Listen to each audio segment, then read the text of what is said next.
My name is Hudson McGee, and this is the Oxford Creamery. We opened up shop here about 3 months ago, and we are a craft ice cream company located right on the square in Oxford, Mississippi.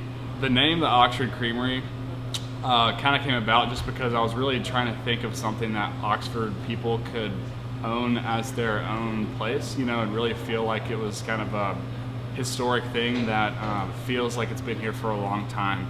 And being located on the square in sort of a historic district in a historic building, we chose the name Oxford Creamery.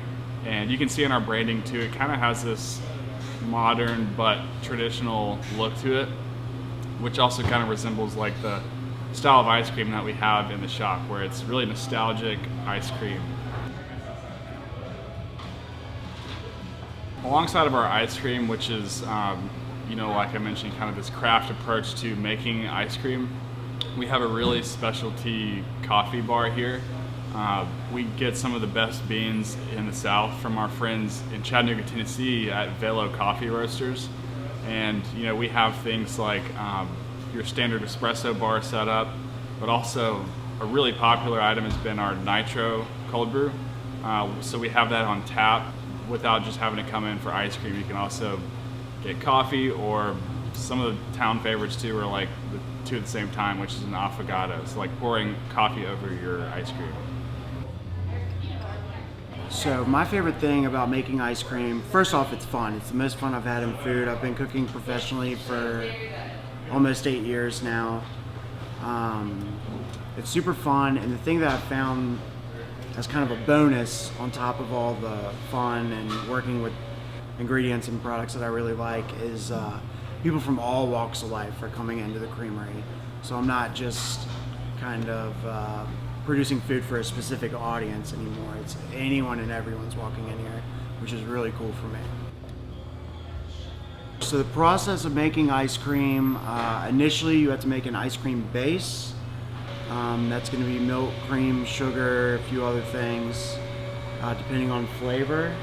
We'll heat that base up to a specific degree, and at that point it has to sit in refrigeration overnight.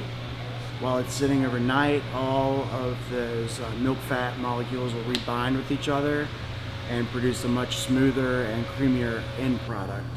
After it's sat overnight, it can go in the batch freezer, and it gets churned, and while it's churning, it's forcing air in, so the volume's increasing. And freezing also simultaneously while it does that, so you get air and freezing effect, and that's what makes ice cream ice cream. The response has been great. We were kind of overwhelmed at first with the amount of people that flooded in the doors. And we were learning a lot too, so we were trying to scoop as fast as we could so people could come and try out the Oxford Creamery.